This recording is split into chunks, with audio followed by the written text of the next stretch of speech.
आप देख रहे हैं भवानी टाइम्स। नमस्कार, भवानी टाईम्समध्ये आपलं सर्वांचं स्वागत आहे.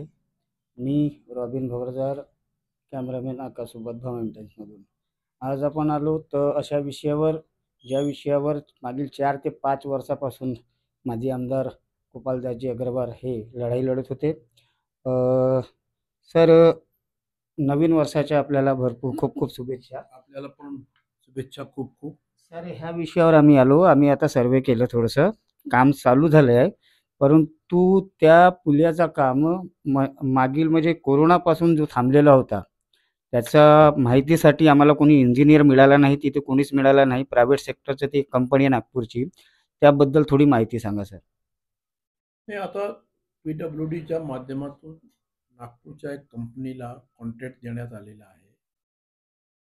आपले गोंदियाच्या आमदारांनी मागच्या निवडणुकीच्या कालखंडामध्ये हा पूल पुढील 6 महिन्यामध्ये करून दाखवू असं आश्वासन दिलेलं आहे आणि आपण त्यांच्या शब्दावर विश्वास ठेवून हा पूल त्याने दिलेली टाईम लिमिटमध्ये पूर्ण होईल अशी अपेक्षा धरूया. आणि थोडाफार काम सुरू झालेलं आहे, पण आता ज्या प्रकारे 6 महिन्यामध्ये पूर्ण करायची जी गोष्ट होती त्या प्रकारे काम जलद गतीने सुरू नाही, हे पण वस्तुस्थिती आहे. त्याकडे लक्ष त्यांनी द्यावा ही सर्वांची अपेक्षा आहे. सर, मागील प्रेस नोटच्या माध्यमातून आम्हाला माहीत झालं की तिथं रुग्णवाहिका जी गंगाबाई BGWमध्ये खूप अत्यावश्यक सेवामध्ये येते. त्यामुळे सर तिथं शोषित, पीडित आणि ग्रामीण भागातून पेशंट येतात आणि इथून डिलिव्हरीसारखे पेशंट, काही पेशंट त्यांना शासनाची योजना आहे की इथून त्यांना नेण्यात यावं.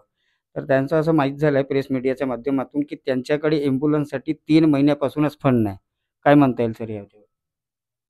या विषयावर त्यांनी वरिष्ठांना या प्रकारची माहिती देऊन त्यांच्याकडून निधीची मागणी केली पाहिजे. आणि ही अत्यावश्यक सेवा आहे आणि त्या दृष्टीने त्याला PLA अकाउंटमधून पैसा त्यांच्याकडे उपलब्ध असतो.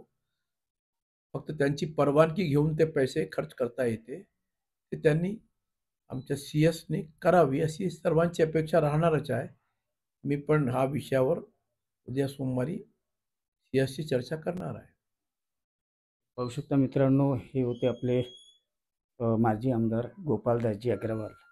तर मित्रांनो, ज्या शासनाच्या योजना आहेत ते आपल्या मीडियाच्या माध्यमातून लोकांपर्यंत पोहोचणे हाच आपला एक ध्येय असतो. तर आतापर्यंत एवढंच.